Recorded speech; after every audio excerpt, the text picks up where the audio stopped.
இந்த பாட்டி வைத்தியம் ஊருக்கெல்லாம் போனாலே பாட்டி அம்மங்க நம்ம வீட்டில் இருக்கிறவங்க நிறைய சொல்லுவாங்க.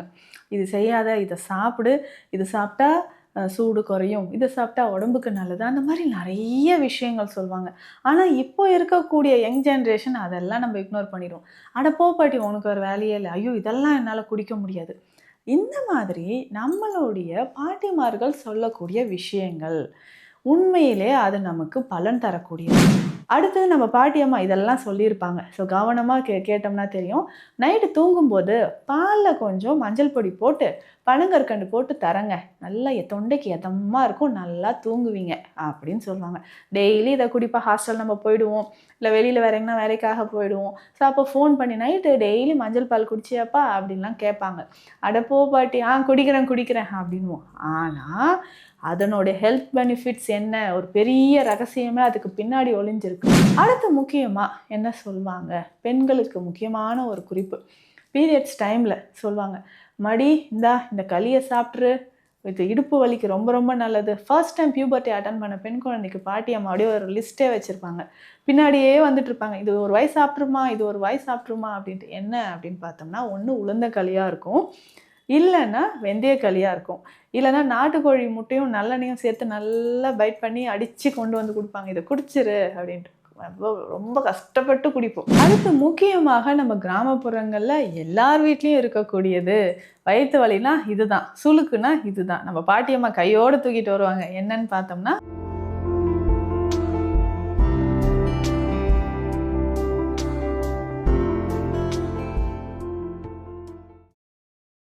வரம் நேயர்களுக்கு வணக்கம். நான் டாக்டர் நித்யா, சித்தா ஃபிசிஷியன். இந்த பாட்டி வைத்தியம் ஊருக்கெல்லாம் போனாலே பாட்டி அம்மங்க நம்ம வீட்டில் இருக்கிறவங்க நிறைய சொல்லுவாங்க.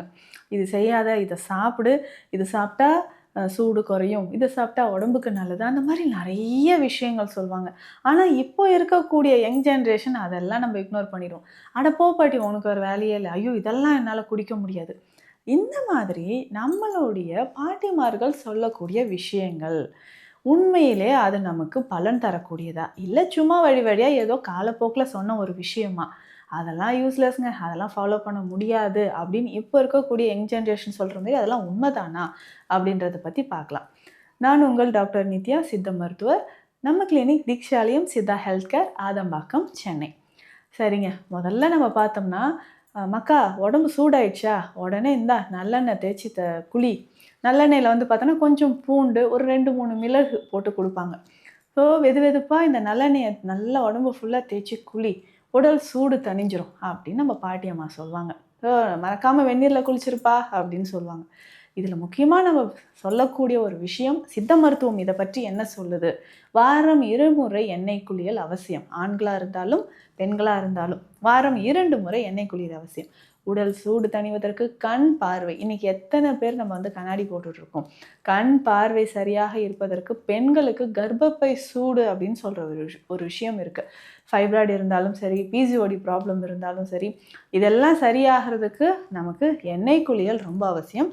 சருமம் சார்ந்த நோய்கள், அதிகமான உடல் உஷ்ணம், இது எல்லாமே தணிவதற்கு எண்ணெய் குளியல் ரொம்ப ரொம்ப அவசியம். கண்டிப்பாக நம்ம பாட்டியம்மாலாம் சொன்னது உண்மைதான். ஸோ சித்த மருத்துவம் இதை தான் வலியுறுத்துது. உடல் ஆரோக்கியமாக இருக்கணும், 3 தோடமும் நமக்கு சமநிலை படணும்னா எண்ணெய் குளியல் ரொம்ப ரொம்ப அவசியம். அடுத்தது நம்ம பாட்டியம்மா இதெல்லாம் சொல்லியிருப்பாங்க. ஸோ கவனமாக கேட்டோம்னா தெரியும்.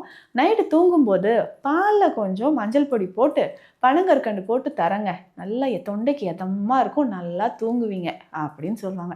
டெய்லி இதை குடிப்பா, ஹாஸ்டல் நம்ம போயிடுவோம், இல்லை வெளியில் வேற எங்கன்னா வேலைக்காக போயிடுவோம். ஸோ அப்போ ஃபோன் பண்ணி நைட்டு டெய்லி மஞ்சள் பால் குடிச்சியாப்பா அப்படின்லாம் கேட்பாங்க. அட போ பாட்டி, குடிக்கிறேன் குடிக்கிறேன் அப்படின்வோம். ஆனால் அதனுடைய ஹெல்த் பெனிஃபிட்ஸ் என்ன, ஒரு பெரிய ரகசியமே அதுக்கு பின்னாடி ஒளிஞ்சிருக்கு. மஞ்சள் நமக்கே தெரியும், பெஸ்ட் ஆன்டிசெப்டிக். அது மட்டும் இல்லை, ஆன்டி ஃபங்கல், ஆன்டி வைரல். அதுவும் இப்போ அவுட் சைட் ஃபுட் நிறைய சாப்பிட்றவங்களுக்கு லிவர் பெஸ்ட்டாக நம்ம வந்து ப்ரொடெக்ட் பண்ணணும் அப்படின்னா மஞ்சள் சிறந்தது. அப்போது தூக்கமின்மை பிரச்சனையும் நிறைய பேருக்கு இருக்கும். ஸோ அதை நமக்கு சரி செய்யணும் அப்படின்னா நமக்கு மஞ்சள் ரொம்ப ரொம்ப முக்கியம் இல்லையா? ஸோ இரவு தூங்கும்பொழுது பாலில், நல்ல சூடான பாலில் கொஞ்சம் மஞ்சள் பொடி, பனங்கற்கண்டு சேர்த்து குடிச்சிக்கிட்டே வந்தோம்னா உடலுக்கு அவ்வளவு நன்மை தரக்கூடியது. பெண்களுக்கும் குழந்தைகளுக்கும் இந்த காலநிலை மாறுபாடு, ஸோ வின்டர் கிளைமேட்லாம் வருதுன்னா இரவு நேரத்தில் நம்ம இந்த மாதிரி ரெகுலராக குடிக்கும்பொழுது தொண்டைக்கு இதம் தரக்கூடியது, இம்யூனிட்டி அது வந்து டெவலப் பண்ணக்கூடியது, உடல் ஆரோக்கியத்திற்கு ரொம்ப ரொம்ப நல்லது அப்படின்னு சொல்லலாம். ஸோ பாட்டியம்மா சொன்னது இதுவும் ரொம்ப ரொம்ப உண்மையான ஒரு விஷயம். ரெகுலராக இதுவும் நம்ம ஃபாலோ பண்ணிக்கலாம். அடுத்து முக்கியமாக என்ன சொல்லுவாங்க, பெண்களுக்கு முக்கியமான ஒரு குறிப்பு, பீரியட்ஸ் டைமில் சொல்லுவாங்க, மடி இந்த களியை சாப்பிட்ரு, இது இடுப்பு வலிக்கு ரொம்ப ரொம்ப நல்லது. ஃபர்ஸ்ட் டைம் பியூபர்ட்டி அட்டன் பண்ண பெண் குழந்தைக்கு பாட்டியம்மா அப்படியே ஒரு லிஸ்ட்டே வச்சுருப்பாங்க, பின்னாடியே வந்துட்டு இருப்பாங்க, இது ஒரு வாய் சாப்பிட்ருமா, இது ஒரு வாய் சாப்பிட்ருமா அப்படின்ட்டு. என்ன அப்படின்னு பார்த்தோம்னா, ஒன்று உளுந்த களியாக இருக்கும், இல்லைன்னா வெந்தய களியாக இருக்கும், இல்லைன்னா நாட்டுக்கோழி முட்டையும் நல்லெண்ணையும் சேர்த்து நல்லா பைட் பண்ணி அடித்து கொண்டு வந்து கொடுப்பாங்க, இதை குடிச்சிரு அப்படின்ட்டு. ரொம்ப கஷ்டப்பட்டு குடிப்போம். அதுக்கு பின்னாடி இருக்கக்கூடிய மருத்துவ குணங்கள் ஏராளம். இன்றைக்கி நிறைய மருத்துவர்கள் சொல்கிற விஷயம், கருப்பு உளுந்து சாப்பிடுங்க, பெண்களுக்கு நமக்கு கர்ப்பப்பை வலிமையாக இருக்கணும், இடுப்பு எலும்புகள் வலிமையாக இருக்கணும்னா பாட்டி சொன்ன ஒரு ரகசியம் இதுதான். ஸோ சித்த மருத்துவத்திலும் இந்த கருப்பு உளுந்து அப்படின்னு சொல்கிற ஒரு விஷயம் மருந்தாக நம்ம பயன்படுத்துவோம். நிறைய சிகிச்சை முறைகளில் எக்ஸ்டர்னல் அப்ளிகேஷனுக்கு நம்ம கருப்பு உளுந்து பயன்படுது.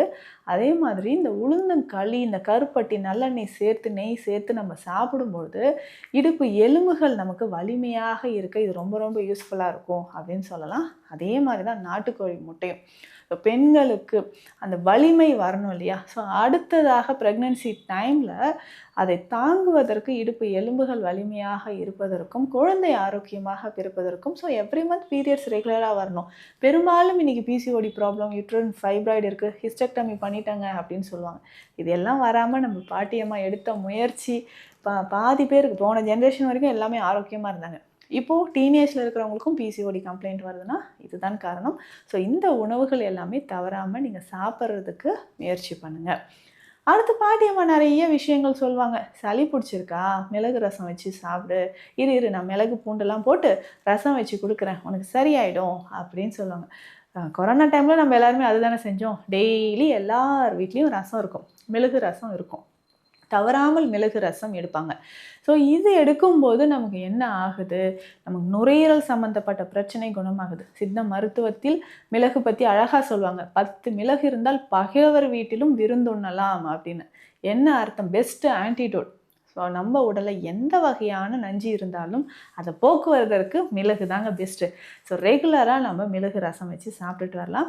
ஸோ இது வந்து உடல் சூடு இருக்குன்றப்ப மட்டும் அவாய்ட் பண்ணிக்கலாம். மற்றபடி காய்ச்சல் இருக்குது, சளி இருமல் இருக்குது, அந்த டைமில் மிளகு ரசம் ரொம்ப சிறந்தது, தாராளமாக அதை நம்ம பயன்படுத்தலாம். அடுத்து முக்கியமாக நம்ம கிராமப்புறங்களில் எல்லார் வீட்லேயும் இருக்கக்கூடியது, வயிற்று வலினா இதுதான், சுளுக்குனா இதுதான், நம்ம பாட்டியம்மா கையோடு தூக்கிட்டு வருவாங்க. என்னன்னு பார்த்தோம்னா விளக்கெண்ணெய்.